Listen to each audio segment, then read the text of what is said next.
Assurément, Jabez était un homme pieux, d'une spiritualité remarquable. 2 versets seulement se réfèrent à lui dans toute la Sainte Bible. Nous les citerons. Jabez était plus considéré que ses frères. Sa mère lui donna le nom de Jabez en disant « C'est parce que je l'ai enfanté avec douleur ». Jabez invoqua le Dieu d'Israël en disant « Si tu me bénis et que tu étends mes limites, si ta main est avec moi, et si tu me préserves du malheur, en sorte que je ne sois pas dans la souffrance. » Et Dieu accorda ce qu'il avait demandé. 1 Chroniques 4, 9, 10. Ces 2 versets sont significatifs et nous enseignent 8 choses importantes et inspirantes au sujet de sa naissance, sa vie et les grandes aspirations de son cœur révélées dans sa prière à Dieu. Il nous a dit que Dieu accorda ce qu'il avait demandé, une bénédiction en vérité. Sa mère lui donna le nom de Jébetz en disant « C'est parce que je l'ai enfanté avec douleur ». Nous avons là un principe très important. La douleur, selon le plan de Dieu, peut nous conduire à une grande bénédiction.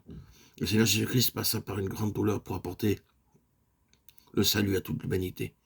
Il est le Dieu de gloire. Son disciple Jean écrivit « Nous avons contemplé sa gloire, une gloire comme la gloire du Fils unique venu du Père. » Jean 1, 14. Qui est le Fils de Dieu? Il est la manifestation visible et la représentation à 100% du Dieu invisible, qui demeure dans une lumière inaccessible et que nul ne peut voir.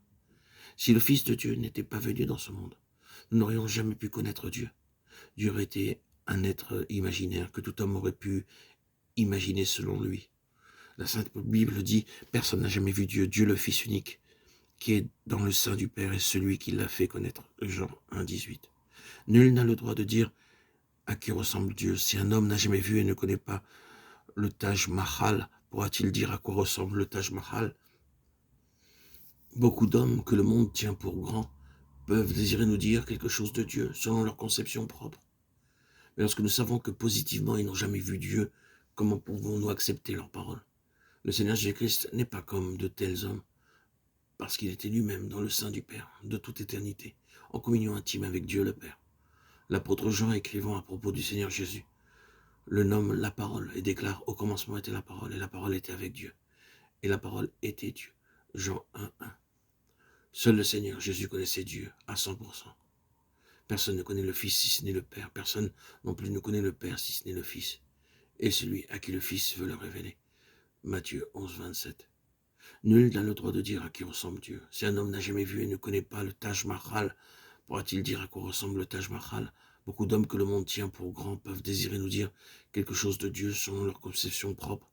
Mais lorsque nous savons que positivement ils n'ont jamais vu Dieu, comment pouvons-nous accepter leur parole? Le Seigneur Jésus-Christ n'est pas comme de tels hommes, parce qu'il était lui-même dans le sein du Père de toute éternité.